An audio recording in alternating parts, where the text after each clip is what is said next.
most Nigerians would not do that.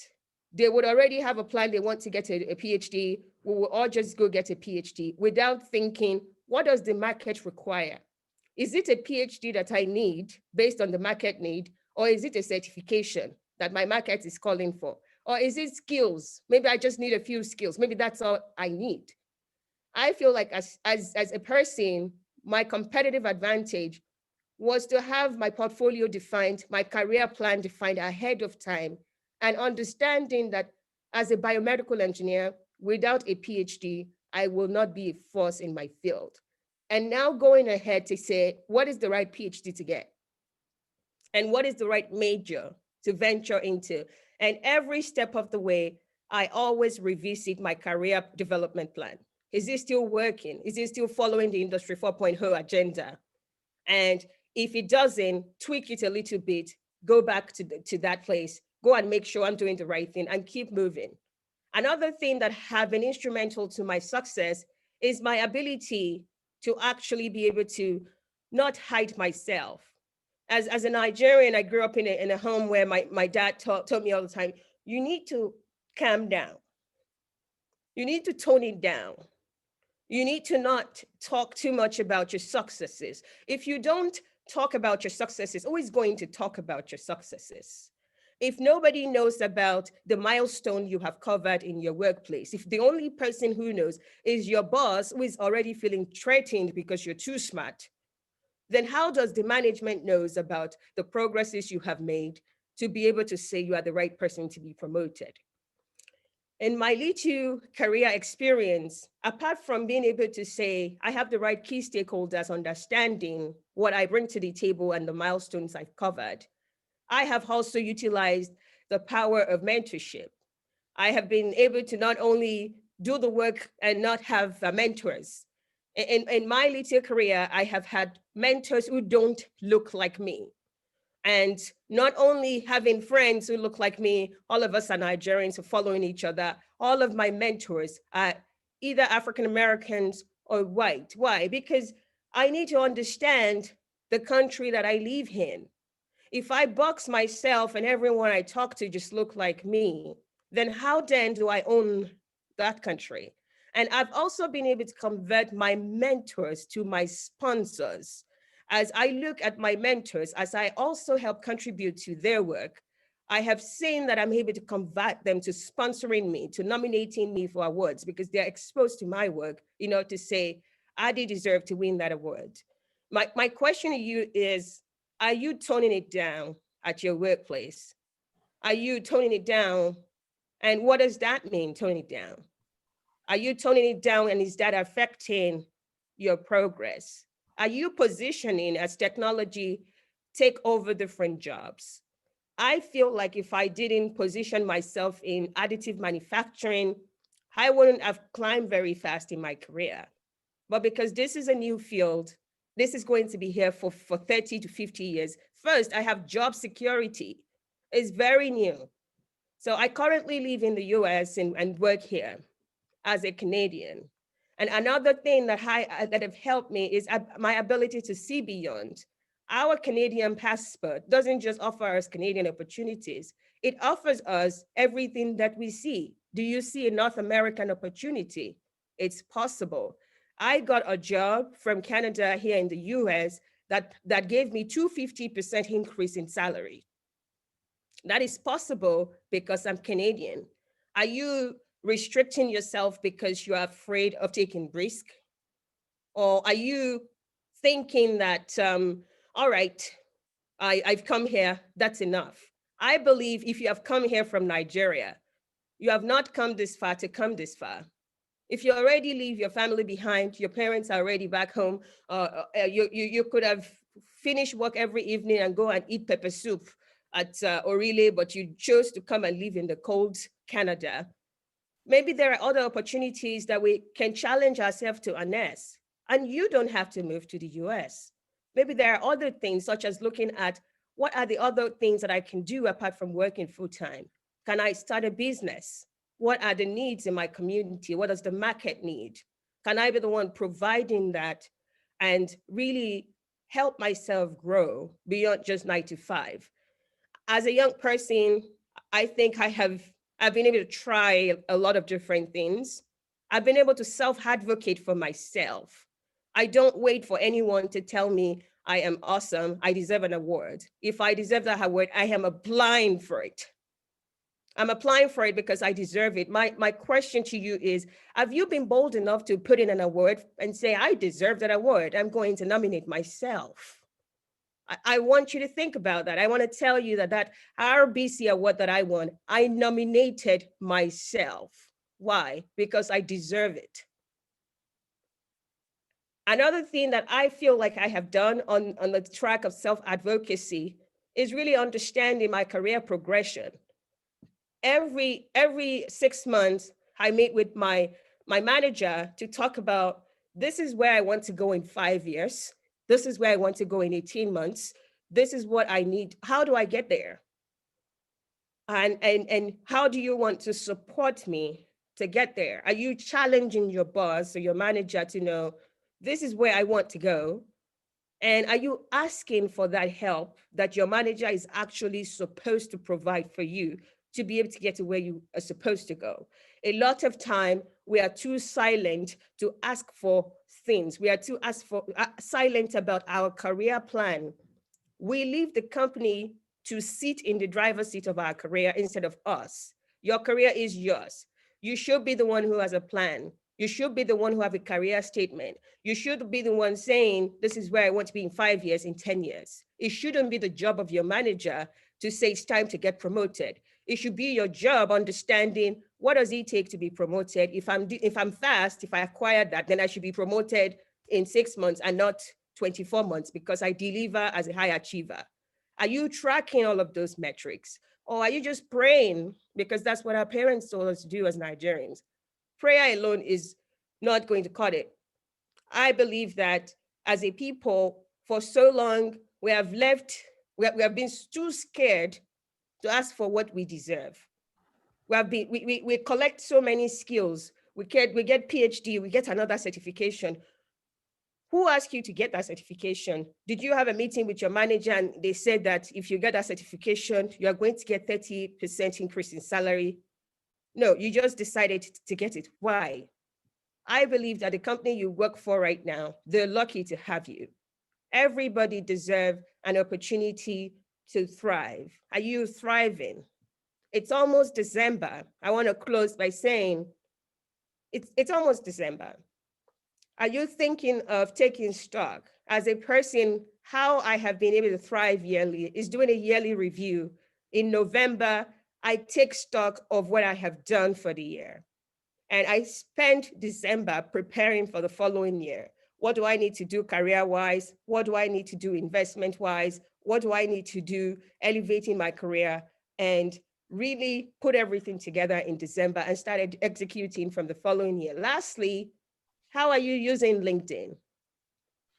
LinkedIn is the reason why I am in the US. I got my current job on LinkedIn. Oftentimes, we're too scared to share things on LinkedIn because we think it's too professional. You're too scared that your manager follows you on LinkedIn. The way your manager follows you on LinkedIn, a competitor who can offer you another job and pay you 50,000 more also follow you on LinkedIn. I want to encourage us, please share more articles about your work on LinkedIn. Please post those nice things you are doing because somebody will buy your product, somebody will offer you promotion. Please join those groups on LinkedIn, those groups that are related to your career, and just don't be an onlooker. Participate in those groups because you carry that expertise. You're an authority, you know something. Let them know we're Nigerians. We are smart.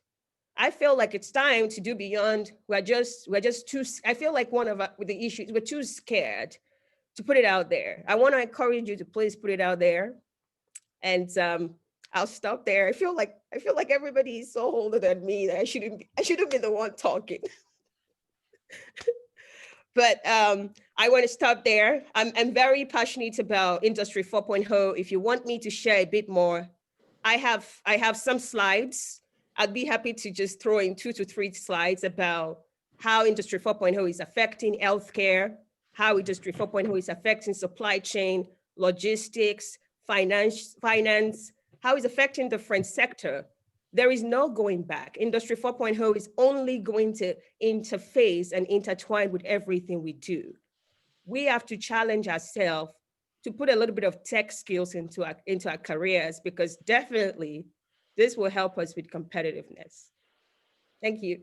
Thanks so much. Thanks so much. I really appreciate that, all of that encouragement there.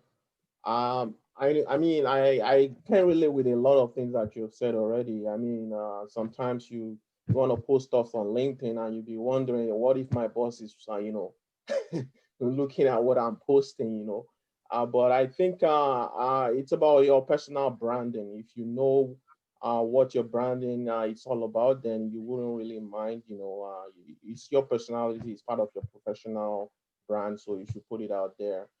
Thanks so much for the information that you've shared. And regarding these slides, yeah, definitely we'll be looking forward to receive that. I would follow up on that to get the slides from you so that we can share with everyone who might be interested in looking at that. Thanks so much for sharing. Thank you. You're welcome. We would like to have Emily Audrey Gordon. I mean, yeah, our story also has been very fascinating. I mean, you probably would have been following the political activities here in Manitoba, and the last election that we had, she amongst the so she's one of the first Black person to be elected to become an MLA amongst, I think, three other folks. So we are really lucky. We are really glad to have you here today to speak to us. We really want to know what your inspiration is. Of course, I read your background, and of course, it speaks a lot about your personality. Definitely want to learn from you. Over to you, Emily Gordon. Hi, good evening. Can everyone hear me? Yes, we can. Can everyone see me? Yes. Yeah. Okay. Good evening. Thank you very much to the Nigerian professionals for this opportunity to speak to your membership and the individuals that have joined tonight's Zoom meeting. And thank you to the other panel member, Adiola, for your inspiring comments. And I note that you said many times that you're young. Well, we can learn from young people as well. So there is wisdom in youth. Even a child can teach you. So thank you all for taking time out of your evenings to join us for this discussion. So first, I want to state so that everyone's aware, I'm not Nigerian. I am Jamaican born. So by way of background, I was born in Jamaica, and if you've ever traveled there or heard of the tourist destination of Ocho Rios, I was born there. I spent my very early years there, and my family immigrated here to Winnipeg, Manitoba, Canada, when I was 5 years old. I come from a fairly large family. I'm the seventh child out of 8, and I have 5 brothers and 2 sisters. Most of my siblings live in Ontario. It's only myself and 2 of my brothers that live here in Winnipeg. I've never lived anywhere else. I was talking to the Jamaican High Commissioner this week, and she said, I'll have to have another conversation with you about that because I've never met anyone that didn't live anywhere else. So I was schooled here and grew up here and have made Manitoba my home. I won't share any more about my career background because that was part of the introduction. Thank you for that. But in addition to working, I would just want to say, in addition to working in immigration, I did work in several other departments throughout government. And so I spent 25 years there. And so I'm now an elected official for the first time. I celebrated my 1-year anniversary of being elected on September 10th. And I must say that I think politics found me, because my father wanted me to be a doctor. I wanted to be an architect. So I somehow, I think I picked up the skills of those two professions along the way, but never the designations. So in terms of how to inspire you, I do want to say that my father was a huge promoter of education. And when I was growing up, he would always say that, you know, education is a great equalizer and no one can take from you what you have in your head. And when I was young, I didn't take that to heart. And it wasn't until later in my adulthood that I really came to realize the power of having a good education. And so if I can start with that, as I said, I didn't choose politics, it chose me. So initially, when I started out my education, I thought I would go into social work. And I started out in counseling, decided that I wasn't counseling and did focus more on psychology, and then fell into business because my husband and I own a small business. And if I had to do it over again, I sat on a panel years ago and it was a women's panel. And someone asked me, well, the moderator asked me, what is the one regret that you had? And without hesitation, I said, I wish I had realized the value of a good education when I was young. And so to Adiola, congratulations on your academic achievements. And it's no small feat. It's very difficult to get to a PhD level. And I just really congratulate you on that. So if I can say this, set out a path, as Adiola has said, pick a path and find out what is required along that journey. So be clear, is it a certificate? Is it a degree? Is it a diploma? Is it a PhD? And set a very clear path to achieving that, and work it really hard, and recognize that it will not be easy. Because you see, if things are easy, everyone would be doing it. And so it's deciding what your path will be, and having a very clear step-by-step, stage-by-stage plan of achieving it. And Adiola also talked about mentors. And when I look back on my life and my career, I think I was very much missing that. And so I would flow into one area and that wouldn't be the right thing. And then I'd flow into another and that's not the right thing.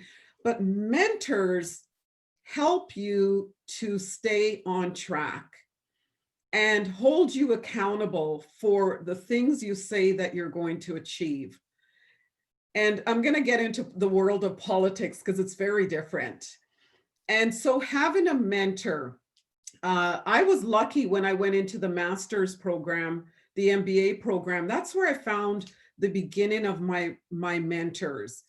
And they were professors at the university. And in the MBA program, we had CEOs of many different corporations come to speak to our business classes. And some of those CEOs became my mentors. And it's those individuals that really helped to get me on what we'd say the straight and narrow, in terms of being very clear about what I wanted to achieve.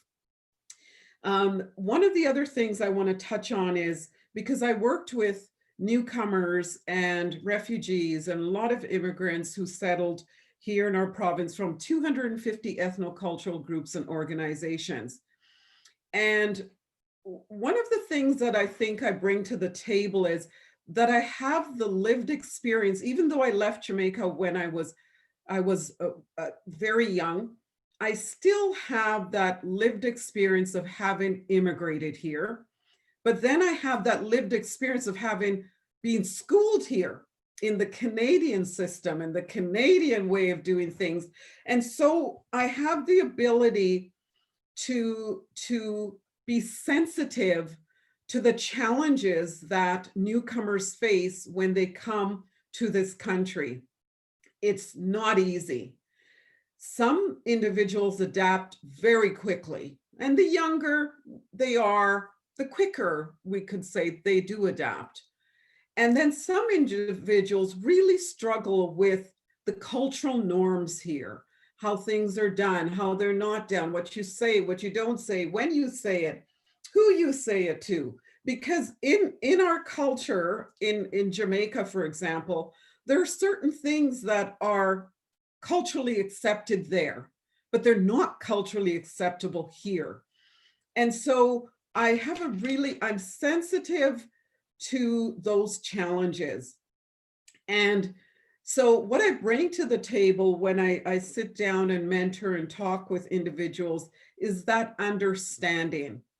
If you're having problems, if someone's having problems gaining employment in a certain field, it may not always be the color of your skin or the fact that you're young or old, or it may be that you are not sensitive to some of the cultural norms here.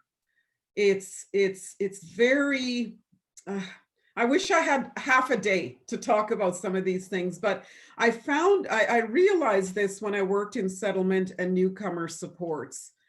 And so that meant having a mentor, someone that looks like you, someone that understands your lived experience of coming to this country as a newcomer, and some of those challenges can be, is very important. But I want to touch as well on what Adiola has said about it's so important that we adapt and realize that we're in a new country, we're in a new place, and if we want to get ahead, we must learn to navigate and work within the systems. And those systems include people. And your ability to work with individuals here in Canada, in Winnipeg, Manitoba, or wherever else in Canada you may find yourselves, is very important. So we talk about the ability to work a room and your ease with going into large audiences and feeling comfortable in those audiences. Spending time researching who your speakers are going to be, who might be in that room, what is their background, and making sure you meet them before you walk out of the room. It's finding out who's going to be there that can introduce you to someone in the room that you may want to meet. So it's having and developing that comfort level in different environments. So let me just switch over to politics and talk to you about how that's different. So politics found me. I was working in government in a management position, and I was asked by the Deputy Minister of Labor and Immigration, who was at the Legislative Building, if I would take a secondment to become his assistant. And all I could think about was the Legislative Building and politics. I want no part of that. And I said no. I actually said no 3 times. And after the 3rd time, I was lucky because I had a manager, or the person I reported to, who saw the potential for me to enter politics. And he sat me down and he said, it's a 6-month secondment. You can always come back after 6 months if you don't like it. Take it, you'll learn what happens over in that big building. And I trusted his judgment and I accepted it. Well, it turned out to be 3.5 years, not 6 months. But what happened in the 3.5 years was that the fire was lit in my belly for politics, and I didn't even know it. And so I went on to work in immigration, then went over to work in healthcare for 10 years.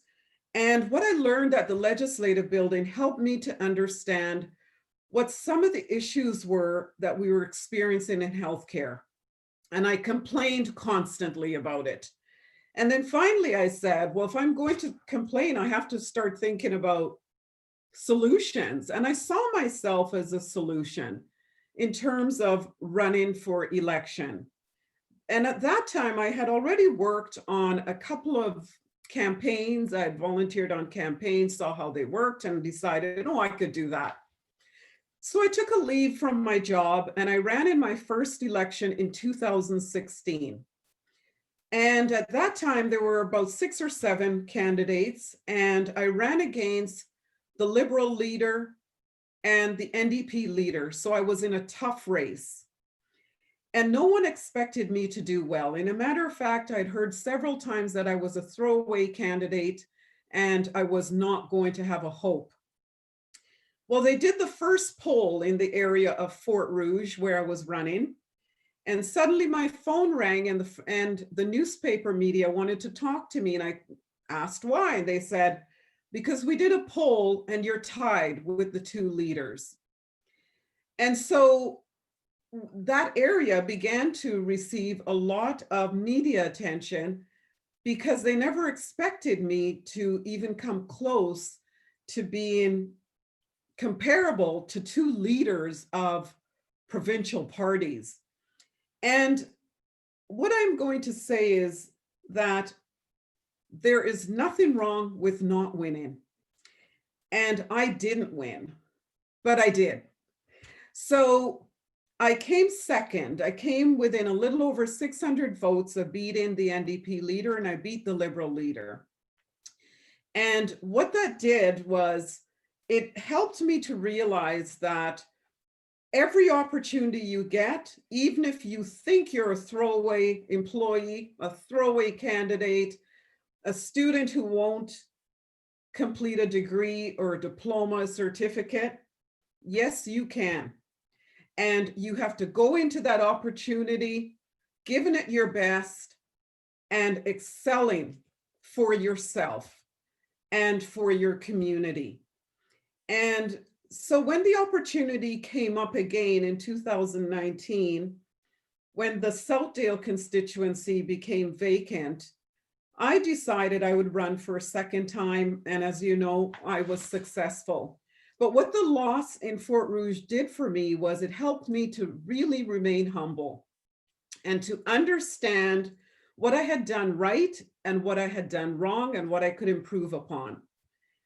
So here I am, an elected MLA, the first Black MLA to be sworn into the Manitoba legislature in 150 years. So what I have done is I have taken to heart the fact that I'm there representing the Black community. So not the Caribbean or the African community, but the Black community in general. And I am there to make sure I excel and I do well so that individuals who come after me have the opportunity to move into the political realm. And politics is a little different from what Adiola was saying about sitting down with your boss, because my boss is the premier. And if I sat down with him and said, I want to be the premier and I need you to help me to get there, I don't think he would like that very much. And, you know, politics has been referred to as a blood sport. And you've got to have thick skin. And you've got to be ready to take a lot of bad with sometimes a little bit of good. And it's true. It's a tough job. It's very time consuming. It requires you to think on your feet. And you have 3 jobs. You have your constituency to be accountable for. You have the party that you represent. And you also have your government role at the Manitoba legislature. So what I would say about anyone wanting to enter politics, you need a mentor who is in the political realm. And you decide whether it's at the civic level, the provincial or the federal level, and get yourself a mentor. Begin volunteering on elections. So election campaigns. So if someone is seeking election, go and volunteer for them. Learn what happens behind the scene. because it's very, very different from the glamour that you see in the role of elected officials. It requires a lot of groundwork. There were days when I door knocked 3 times a day, 7 days a week, morning, afternoon, and evening. And so it's important to understand how the ground game works, how the air game works in terms of marketing and advertising yourself as a candidate. And you learn that by participating on campaigns. Join a political party. So many people are, right now I'm in the midst of doing a major membership drive, and I'm so surprised how many people are adverse to joining a party. But it makes a difference because you now belong to an organization that's going to share information about their platforms and their vision for the province you live in with you as a member. You're not privy to that information outside of that membership.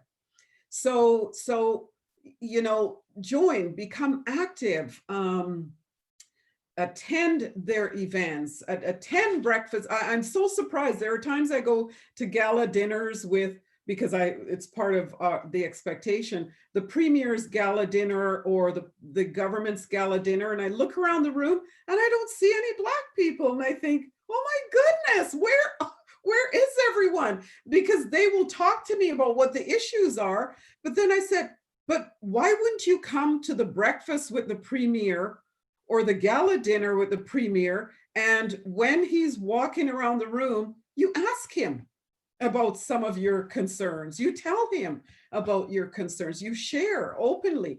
But I look around the room and honestly, there are no Black people there. And this is such a disservice to our community because where there's no engagement, there's no hope. And, in Jamaica, we say one man can't fight war. And there are times I'm the only person in the room and there's no backing from the community. And so, it really, it's of your benefit to be there hearing what the premier's vision is for this province. Ask, well, what does that mean for newcomers? What does that mean for Blacks in this? Ask those questions, but we're not part of the discussion.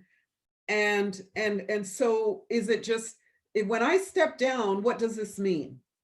When the other 2 MLAs that are on the opposition side step down, what does this mean? And so we are beginning to build coalitions of Black elected officials at the provincial level and at the federal level. So you may have seen Dr. Leslyn Lewis and her run for leadership of the Progressive Conservatives. And she's now building a Congress of Black conservatives. And there's just a lot happening in our space to ensure that we're not just a one-off. And so what I would say is find mentors, get involved. If politics is what you're interested in, seriously consider a political science degree. And internships, there are internship opportunities at the legislature that I'm so happy to begin seeing. Black young people are applying for the internships. We have 2 Black pages in our chamber, and it just feels wonderful to see these breakthroughs. So I know there will be a Q&A at the end. I don't want to eat up any more time, but those are just some comments from me to consider.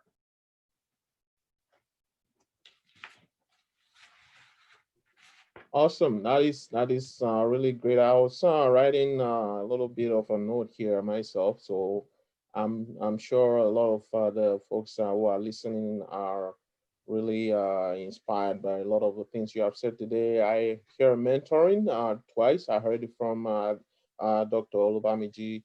Volunteering. Yeah, I mean that's really one thing that I guess coming from the culture where I'm from, I'm still learning that. Kind of a struggle, but I know we'll get there once we hear it several times. And then I also heard that we should get involved, join a political party, because that's how you get to know what is going on. You don't get to know what is going on if you don't join a particular organization to learn what their platform is. An example, a bad example here, I call myself a liberal, but I'm not a member of the Liberal Party.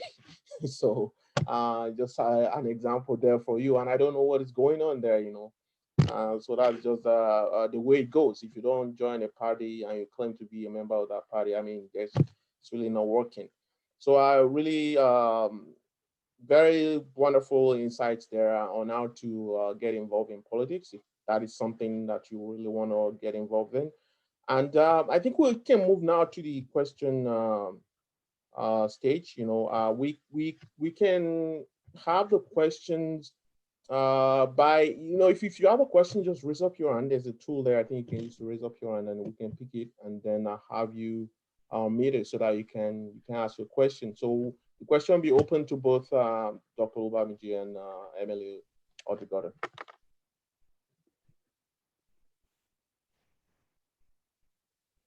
I don't see any question already, so that's why I'm putting out there. I'm sure we do have a lot of questions.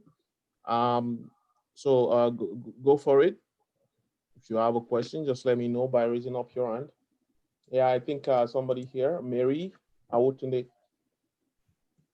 Yeah, thank you, Abiodun. Good evening, everyone. I have a question, one for Dr. Diola and one for Audrey. I wanted to find out, to Audrey, you were talking about if politics was meant for us, or if you think that politics is meant for you, that you should seriously consider a degree in political science, right? So I wanted to find out that, so for, does it mean that without a degree in political science, even if you have that ambition to go into politics, does it mean that you can still not venture into it? You should just close that door, shut that door, and go into something else, or is there still any hope? Do you still think it's something that's worth chasing, even if you don't have a degree in political science? Then I don't know, should I ask the two questions now and then you? Yeah, you can go for it. Okay, so to Adiola, you were mentioning some things about some of these how can I say, what are some of these routes in how to jump on the train on this industry 4.0 train, right? And so I wanted to find out, because it seems as if the industry 4.0 train is really how data heavy, modeling heavy, simulation heavy. So if you don't have that inclination for modeling big data, do you still is there still room for you to jump on this train? Great. Yeah, I think we yes, got that. Thank you. I think that's thank you. We can start with Emily Gordon. Hi, thank you for that question. I want to say that my father was, he passed away 3 years ago on Remembrance Day, so I say was. One of the brightest political minds that I've ever known. He didn't have a political science degree, and I don't have one either, and I'm an elected official. So you shouldn't close that door. What I am saying is that if you're young and you're thinking this is a direction I might want to go in, consider it, because it's very helpful in terms of giving you a really good foundational knowledge of how politics works. I learned at the grassroots, as I said, from joining campaigns and elections and reading a lot about politics and reading about there are 3 major parties. So I read about each party and how they emerged and what they stand for and what their values and principles were. Because when I came here to Manitoba and grew up here, my parents always just talked about the Liberals opened the gateway for us to be able to come to Canada through immigration portals. And so we're Liberals. And so I thought, well, am I? Am I? As you know, I'm a progressive conservative. And so it's understanding exactly what each party stands for, what their platforms are, what their values, and being very clear about, are you really what you think you are, or did you just come here and someone said this is who you vote for and you just kept voting that way your whole entire life. And so it doesn't mean that you close the door to politics, because there's a lot of gateways, but I do think that degree is really, really helpful. You can acquire the knowledge in other ways, but I have found that the interns that come into the legislative building that have that degree, but then they may be missing the practical experience as well, but it's a good foundational degree if you're interested in politics. Thank you, Thank you, Audrey. Emily Gordon. Yes. Dr. Olubamiji, can you answer the other question she had there? I hope you. Okay. Yes. What I want to say is, yes, it looks like the Industrial Revolution, the fourth Industrial Revolution, brings with it all these very techie skills. But what I would encourage that we do is first to do a market research of the evolution happening in your own field. I believe all of us are in certain fields today. So if you are in healthcare, Industry 4.0 is affecting it. What are those effects that you are seeing? And you can position in the forefront of that. So let's take, for example, communication. Communication, before you study mass communication, you want to go and work in a radio station as a presenter. That is no longer the case because of the introduction of Industrial Revolution. There are other things happening, which includes like digital marketing, voice over artists, all of these different new business models have come out of that technology, but not all of them require that you become data heavy. Just that adaptability, you're adapting to new business models and making sure that you are planting yourself at the forefront of it. Yes, you're still going to utilize a lot of the skills that you're bringing from your background, but there would be a little bit of addition on top of it. So every career is evolving right now. Finance is evolving because of the new business models. Healthcare is evolving. Communication is evolving. Marketing is evolving. Wherever you are, there is that evolution. So do a good market research, understanding what are these new areas? What is the new business model like in my field? 5 years from now, what is it that they need? And then think about how can you connect the dots between what you have today and what the need is, and fill in the gap there. Does that help? Thank you, Adela. Yeah, it does. Yeah. So we have Oluwatosin Ajla. Can you ask your question? My question goes to Dr. Olubamiji. During our presentation, she did mention that you need to keep discussing with your boss, your manager, whatever the designation is, where you like to go from where you are currently. So how do you manage like a negative results from such encounters? Maybe your manager is not interested in what you want to do or where you want to go to, or the person is trying to block your way to where you want to go to. So how do you handle that? That's a tricky one. I believe that when you get a manager, it's always good where you start from. It's a very critical point. Even with salary, if you start very low, getting a raise is going to be, or going fast is going to be problematic. The same way with relationship with managers. How you start will really matter a lot.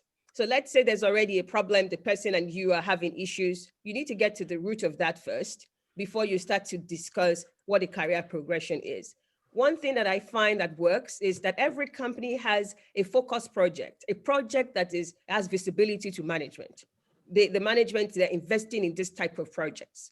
So if you work in such a company, these projects are very critical to the success of the company. You may want to look at how can I tie my career improvement to a contribution to that project. So let's say that project requires machine learning skills for it to be executed. What if you tell your boss that you're interested in machine learning, knowing fully well that it can contribute tremendously to the project that the entire company is looking at? That makes it something critical. That makes it something that if you get, you will make very impactful contribution to the project the company is investing in. But if you're trying to develop a skill set that they feel like it's not going to make any impact on the economy of or on the focus of the company, they won't be interested. So how are you tying your career advancement goal to what the company needs? It's pretty much something to think about. Hope that helps. Yeah, it does. Thank you. Okay, Ambassador Shola Bola. Oh, thank you very much, Dr. Adiola and MLA Honey. Thank you very much for a brilliant submission. I have just a very short question for each of you. Dr. Adiola, I remember you talking about self-advocacy and things like that. And when you try to look at our own traditional customs and how we were raised by our parents, to always be very humble, humility is virtue and things like that. For most of us, even when you achieve, you struggle within yourself. Like you don't want to appear as being too, you are everything, you are too braggy, you are this and that holds down a lot. So how do you overcome that without people looking at you that, how our own is even too much, he's just putting everything out there. So how do you overcome that? That's my question for you. And MLA Andre, I think your emergence here as the first Black MLA in Manitoba history is quite very symbolic for the Black community. And not only, even for people that have no connection with you at all, it is a thing of pride for them to discuss at dinner table with their kids and see that they look at you on the TV. Can you imagine as an MLA?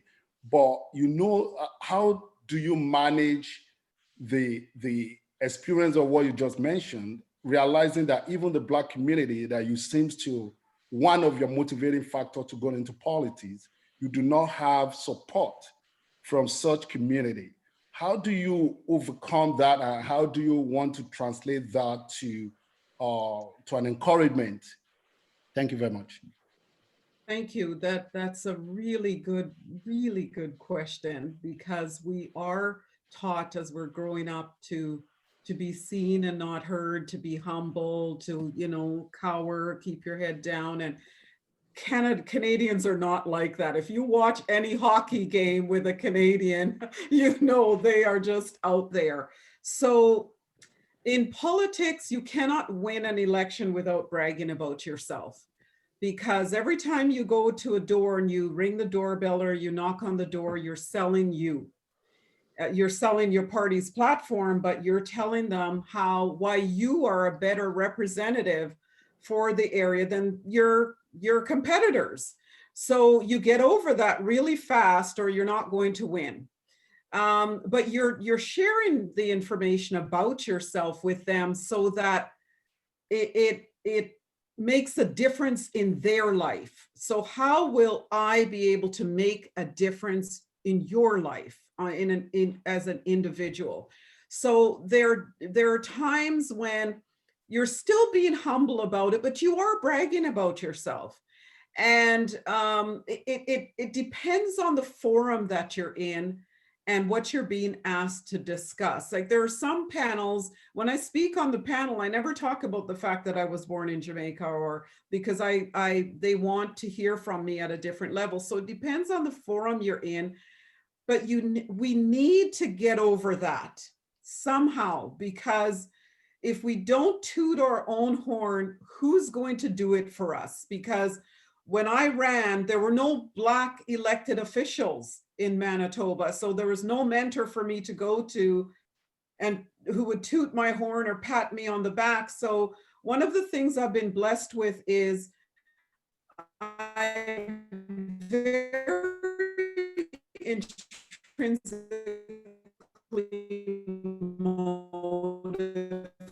So I'm back, or you're doing good, but I'm more internally focused on a goal. And my goal was to make sure that we take our rightful seat in the Manitoba legislature. So it didn't matter to me if I looked around and there was nobody. I was willing to door knock 7 days a week, 3 times a day, heat, snow, rain, because I was intrinsically motivated to get the job done. So I still am, you have to be temperate. You have to know how to temper it, and where you need to go all out and where you need to, I don't know, politics is so different because it's very competitive, and it's very, everyone wants the cabinet seat, and everyone wants to be on Treasury board, and everybody wants this committee. And so you have to be, it's a delicate balance. Like and what I call it is, I tend to demonstrate quiet competence. So if the leader says these are the goals you must meet, I don't run all over the legislative building and say, I'm almost at the goal, look at me, look at me. But when the report comes out, I've achieved it. So there are times that you're putting yourself out there, but you're not necessarily running around the building doing it. You're just demonstrating the competence and showing how you are excellent in what you do. So you've got to brand yourself as being exceptional and excellent. And so there's different ways. It's not, you don't always have to talk about it. It's just in the quality of your work, the way you carry yourself, the way you present at certain events or forums or dinners, or there's just different ways. Sometimes they say some people are room fillers. Like I find Adiola is a room filler, not necessarily because she didn't brag about herself. It was her confidence, you see? And so there's different ways of presenting yourself without talking about yourself. You present in how you move into a room, how you introduce yourself to someone, how you sit at a table, how you walk around. There's many different ways. People think they always have to be, it has to be verbal, but it doesn't. Actions speak louder than words. And so I just want to leave it there because I know Adiola has to answer too, but yeah, those are my thoughts. Thank you. I wrote a few things down. The first one I want to talk about is targeting your audience. Mm-hmm. So let's use social media as an example. We have LinkedIn, we have Twitter, we have Instagram, we have Facebook. There are different audience in those areas.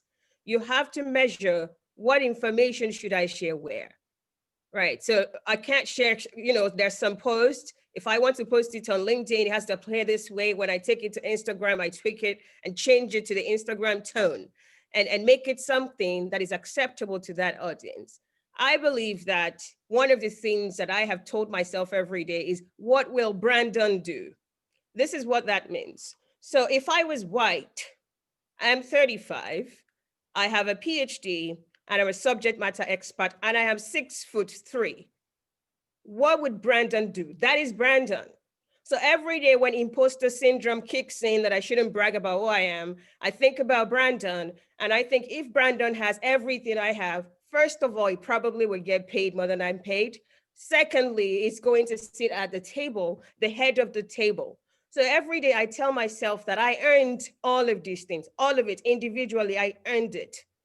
So I deserve to do what Brandon would do, because Brandon is a Canadian.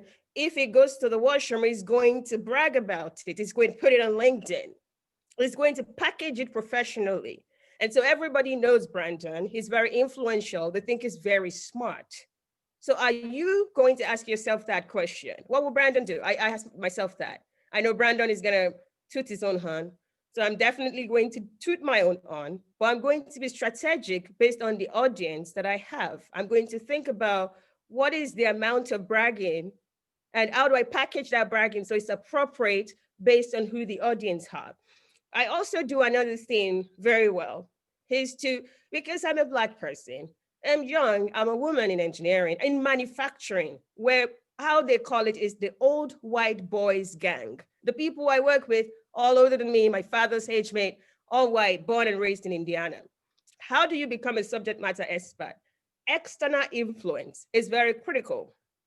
So if you're on here, you haven't joined different groups, you need to go and join those groups. You need to get an endorsement from an engineering organization. When my bio was read, it was read that I won Science, Technology, and Engineering and Production Awards from the Manufacturing Institute this year. That is an external endorsement from the highest office in manufacturing in the US, endorsing me as a manufacturing leader for 2020.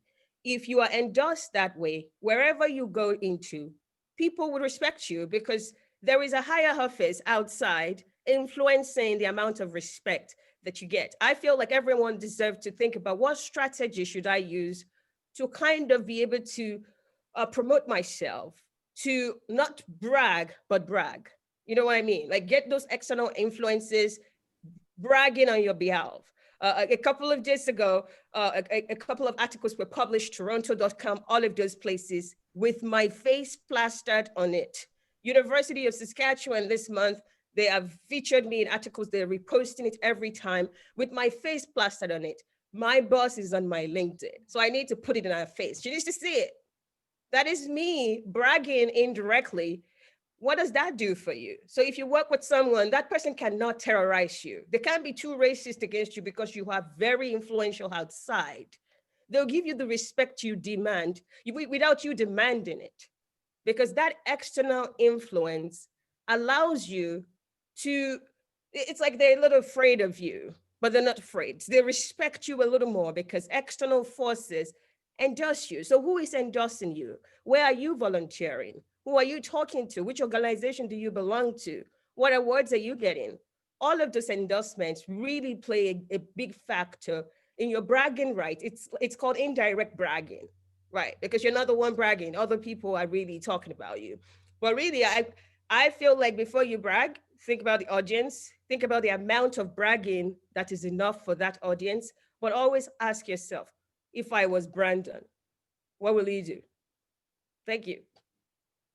I want to, if I can have the opportunity to just add to that about external influence in terms of talking about how I got elected. So the first time when I ran, I got to know some very powerful progressive conservative people in the first area that I ran in. And they were just amazed at how well I did. And they put a lot of money behind my campaign when I ran the second time, and I was running outside of their area. But what has happened is, as Adiola is saying, they've now become an external influence because I'm their project. You know, I've become their project and they want to see me do well. And so they speak for me. And they will say, what a great job Audrey's doing in Southdale. And what Audrey was at an event last week and she was a keynote speaker and she was excellent. You see, I'm not bragging about myself. They're bragging about me. And so that's a really, really good point. And I don't know if I'll get the opportunity to say this, but the question may not come up, but I talk a lot with my husband about this because he was raised in Jamaica. We met and married here. But one of the things that I think we are really, really doing wrong, and you know, it goes back to what I said about the times when I'm at the gala or the breakfast with the premier and I look around the room and I'm the only Black person in a room of 1,000 people. And I think, how can there be 1,000 people in this room and I'm the only Black person? And so one of the things that we need to do is to get out of our comfort zone.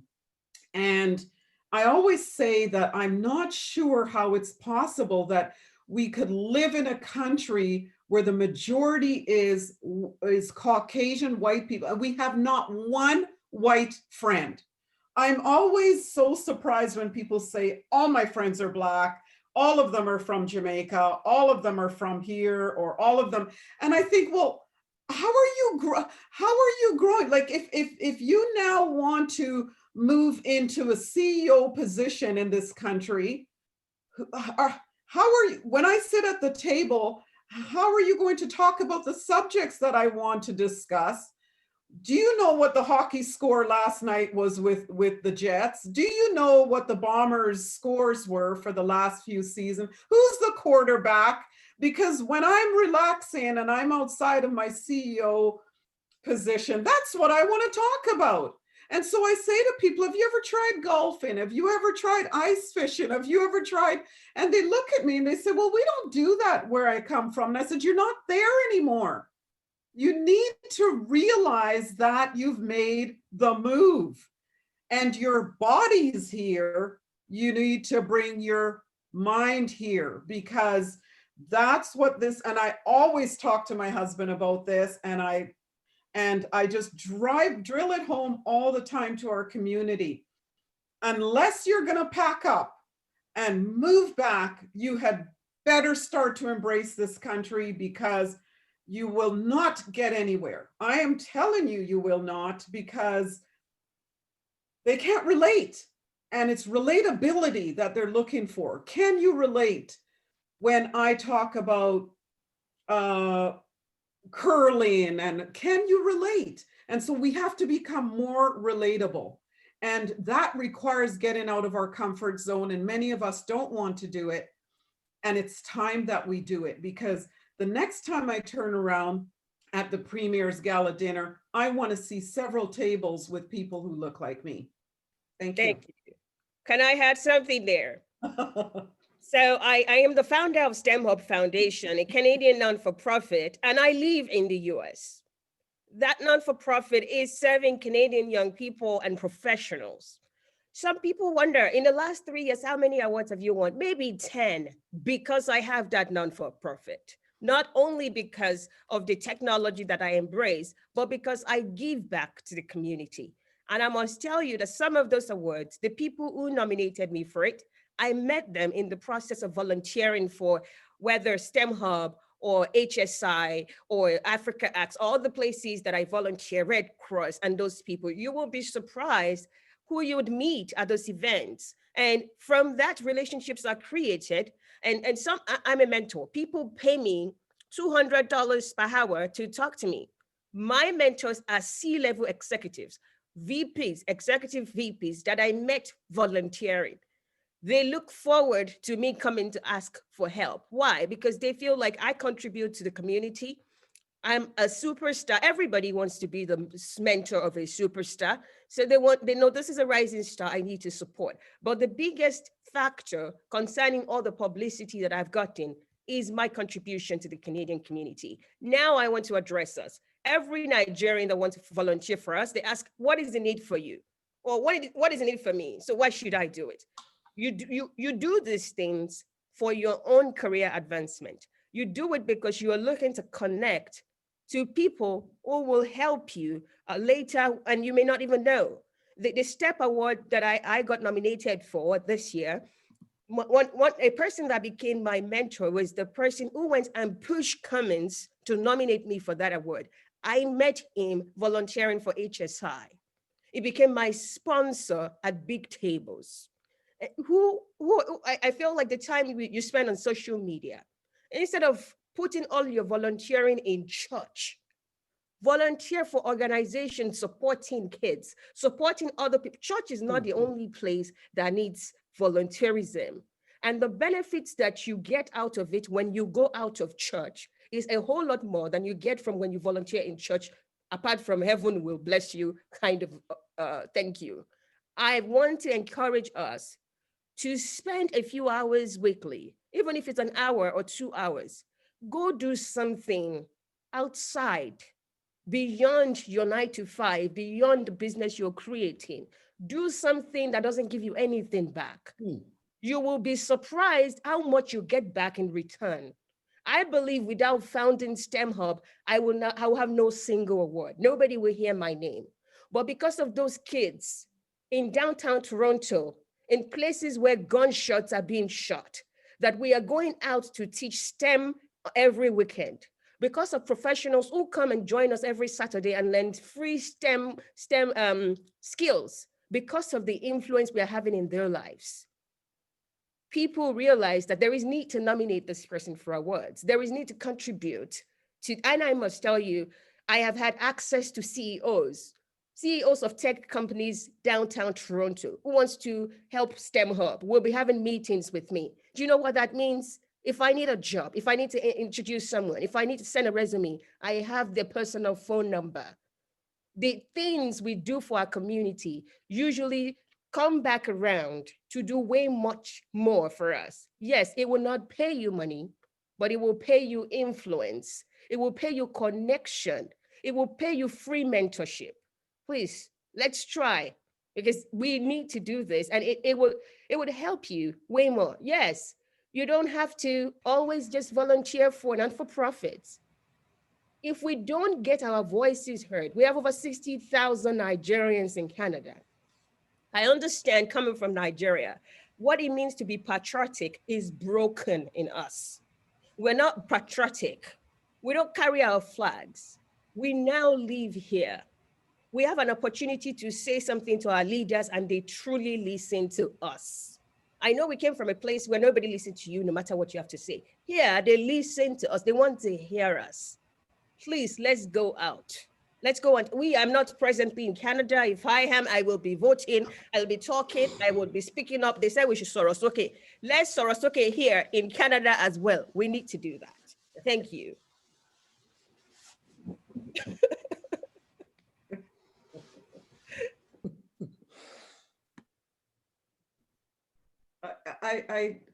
I want to touch on the influence. And rising isn't just about salary or title. It's about the ability to raise other people up.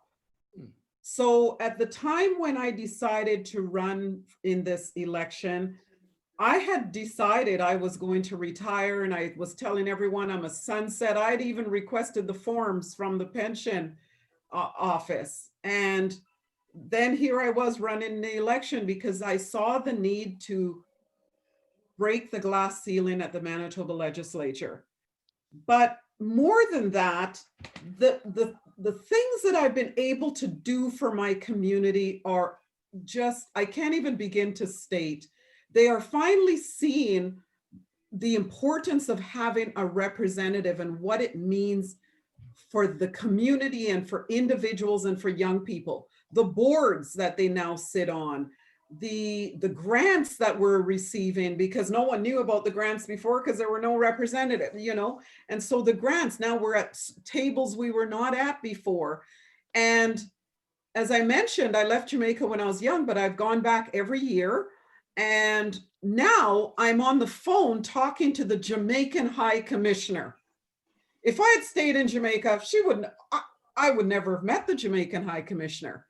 Now we're preparing to do some amazing things for Jamaica through me in Canada. So you see, we can still help our homeland. We're not walking away from it. But my father used to say, poor people can't help poor people. You see what I'm saying? So your rising is not just about you. It's about who you're going to bring along and who you're going to help. Because you can't go to someone for help if they are not in a certain place. And if we're all at the same level, who's helping who? And so, one of the other things I talk about is when we would go back to Jamaica, my husband and I, we would always see a lot of people standing outside of the airport. And one day I asked him, I said, why are all these people gathered at the airport? Are they here to pick someone up who's coming on a flight? And he said, no, they just get dressed every day and go to the airport. And I said, why? And he explained that because they would never probably get the opportunity to travel. And just being at the airport, seeing people come off the flight and go on their flight, it encourages them. And so what we have been given is an incredible opportunity to come to this country that many people that we've left in our homelands will never get. And what are we going to do with it? Because if we're not going to do anything with it, we need to trade places with one of the people standing at the airport. So we've got to decide, get out of our comfort zones. Let's start being movers and shakers. Let's take our rightful place in the halls of power, in the halls of influence. I said at the last panel that I sat at, the only table that you do not sit at is the one you do not choose. So we've got to stop making excuses. It's not the color of your skin. It's not your youth. It's not that you're elderly. It's that you have not chosen to take your place there. Because when you choose to take your place there, you are going to have to do a lot of hard work. Are you ready for that? And if you are, then you've got to get on board and get moving. And so, I just want to say that I wish this discussion was half a day, because there's so much more that I'm sure the two of us can share, but it's been really, I'm open to having you call me one-on-one if you want to continue the discussion. Yeah, thanks so much. I mean, there is so much you have shared. I mean, so much insight. But I will take Mr. Olude, because she's been trying to ask a question there. Okay. There is so much you have shared. We're recording it. We're going to be sharing it after this session with those who are participating. So, Mr. Olude, can you go ahead and ask your question, please? Thank you. This has been very inspiring, despite the age. Dr. Olubamiji, I know there's a little challenge to some of us that are a bit older, but I assure you, anytime I meet somebody who's younger in my profession, I tell them to bring it. Yeah. And that's it, bring it. So that said, what do you look for in a protege, somebody who wants you to mentor them? What do you look for in them? And this question goes to both of you, please. Thank you.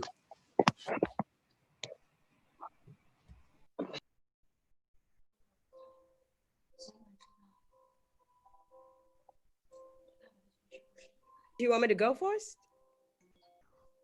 Yes, Okay. please. All right. So a couple of things that I look for. The first thing is this person has to have at least something similar to what I can offer. So I usually ask them to tell me a bit about what they need. So once you tell me what they need, if I feel like I can offer it, definitely I'll be happy to do that. The second thing that is very important to me is I give back to the community. I'm looking for someone that we can connect on a deeper level beyond I'm trying to help you with your career. I want to be able to connect.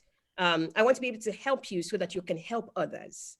So I look for someone who is also a giver, who would not get all the knowledge from me and just hoard it and keep it to themselves and not help to raise more leaders. So that's apart from us having a common interest in terms of what I offer and what they need. I definitely want someone who will make it a chain reaction. So if I give to you, I'm guaranteed that you will be able to help another person also rise.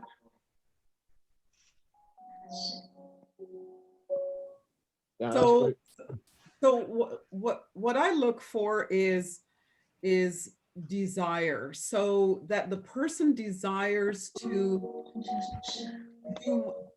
go beyond themselves. So I have not mentored anyone who doesn't volunteer, and volunteer in many different like organizations. Someone needs to mute their line because there's a lot of feedback.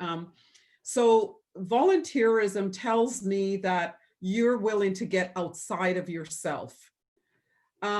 So I really look for someone who's willing to volunteer, and I'm a really hard worker. So if I'm going to mentor you, you're going to work really hard.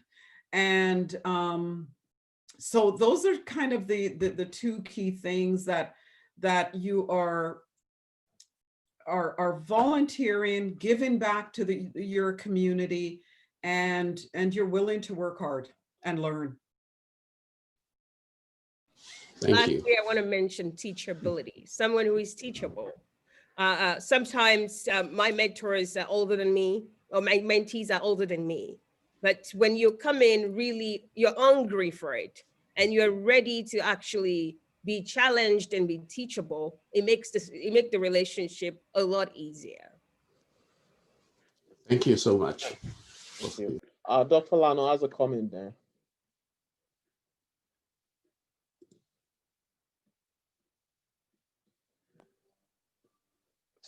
Good evening, everyone. Thank you to Dr. Olubamji and MLA Audrey. I'm really very impressed with what you've spoken, and some of you will have noticed my reactions in terms of thumbs up. I thank you for challenging us to have a different view of the society that we found ourselves. Our desire when Nigerian Professionals started is for people to drop this idea that they've come to the market to sell their wares and they're going back home, but to see where they are as home, and also to begin to work on becoming insiders and not outsiders. And as both of you have emphasized, our desire has been that people should volunteer. That is how you get to know the society that you belong to. That was why we brought the Volunteer Manitoba at one point to speak to us and show us opportunities of how we can do things. We cannot sit down in our cocoons and expect things to fall on our laps. It's very, very essential. We also plead with people, and I'm using this to plead with you. You've heard it from two of them who are not in the meetings. Volunteer in your professional bodies. It is there you get to know people, you get your mentors, volunteer in community clubs around you. You will get to see a lot. And like Emily Audrey said, any seat that you see that is empty is because you have refused to take it. In the previous government, they basically offered us Africans, which board do you want to be on? Many of us did not even respond. I took that government on that one. I submitted my resume. They asked me to make a choice. I insisted on University of Winnipeg. They gave me another one. I said, I don't want. They said, okay, there's no spot right now. I said, I will wait for the spot. I was on that board for 9 years. Usually you'll need for maximum 8 years. So if you don't take the seat, somebody else will take it. We also spent 1 year bringing political parties to speak to each and every one of us. If you don't belong to a political party and you are not a member of a riding association, we don't have mouth to complain. I just want to plead with you, join whatever political party you want and be active. Be active in that political party. And lastly, Melly Audrey, you have said you will be our voice. See, I've been in this country now 17 years. We have seen other people who are not the same color with us, and they represented us. And some of you know my history, and I supported them, even when we're not in the same riding. So if you have said that, this is our own opportunity to support somebody who has a lived experience. And when she's supporting us, it's not just because we're PC or Libra, she's going to support us because she's going to be our voice. So I just want to encourage everybody, let us appear in those meetings. And when you're invited to some of them, please do something. Thank you. Yeah. Thank you, sir. So there is a question here. Are there ways that we can reach out to you, Emily Gordon and Dr. Olubamiji?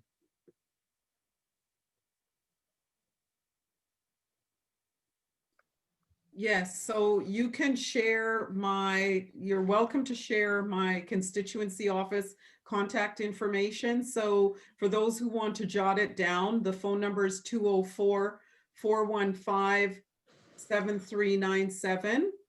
So 204-415-7397. And my email address is mlaaudreygordon@gmail.com.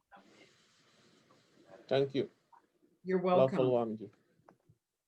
Millennial style.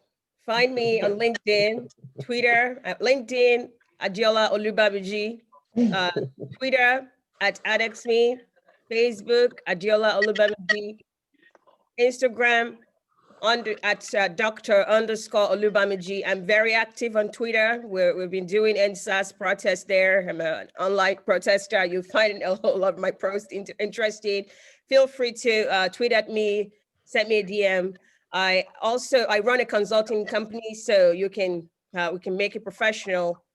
info@dtechcentrics.com is my email for the professional one. Thank you. Go on, Emily Gordon. Yeah, you can also find me on all the platforms as well. Okay.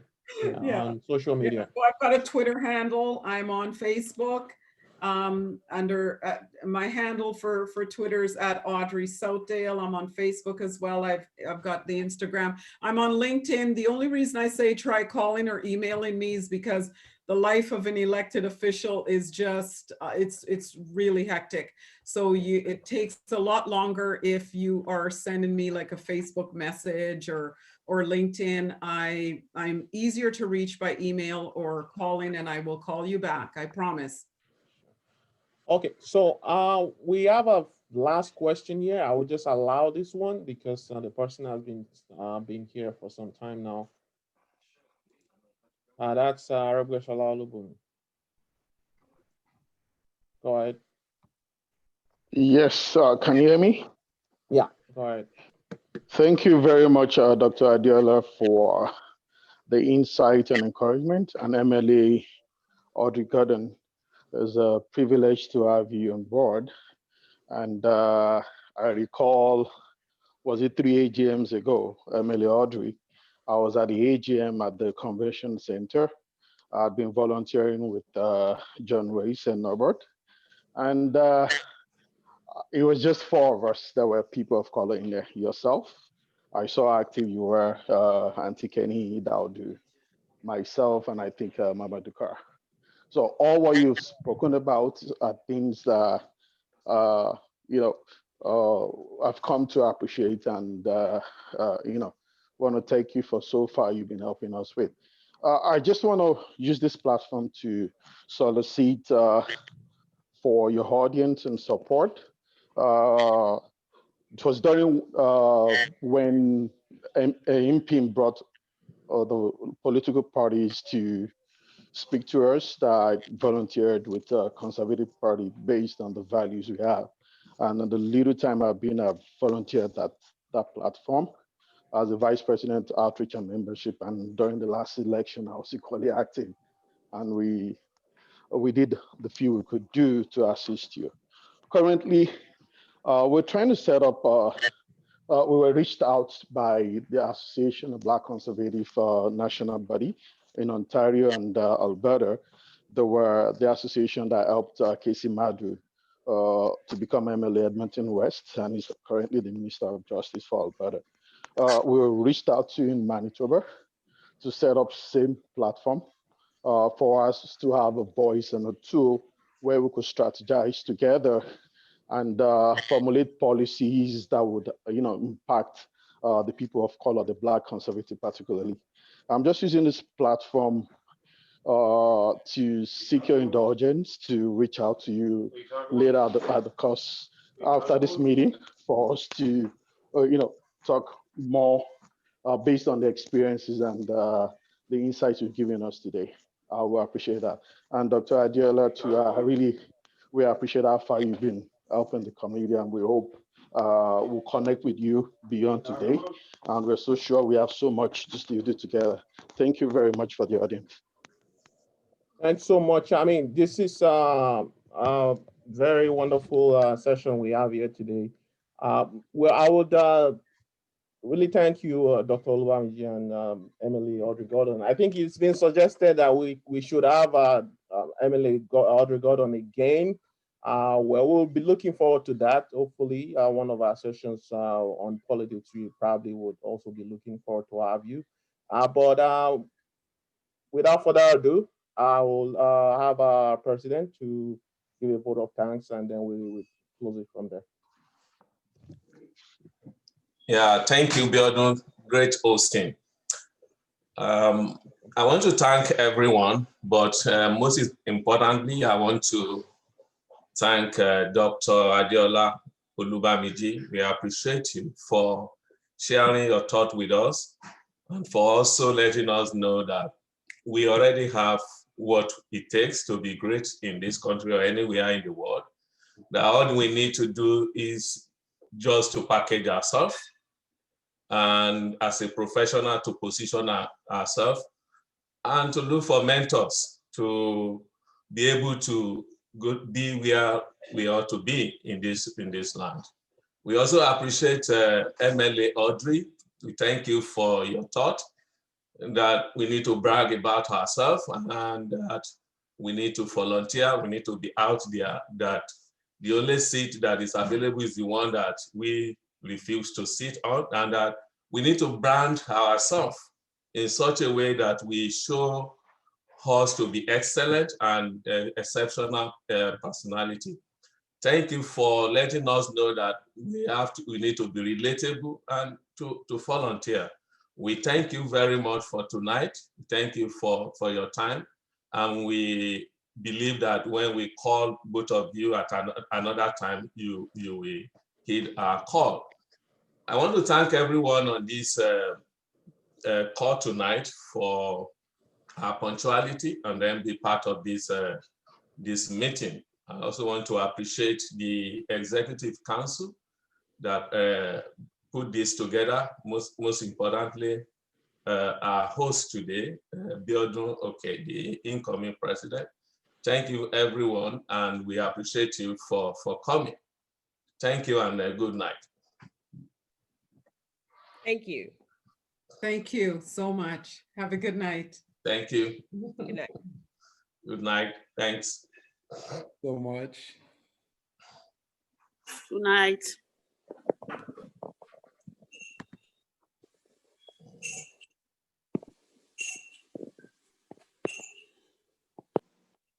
Mr. President, can you stay on? Okay.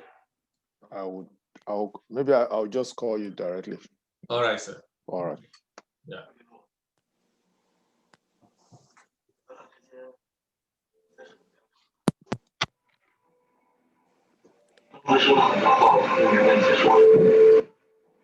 All of us.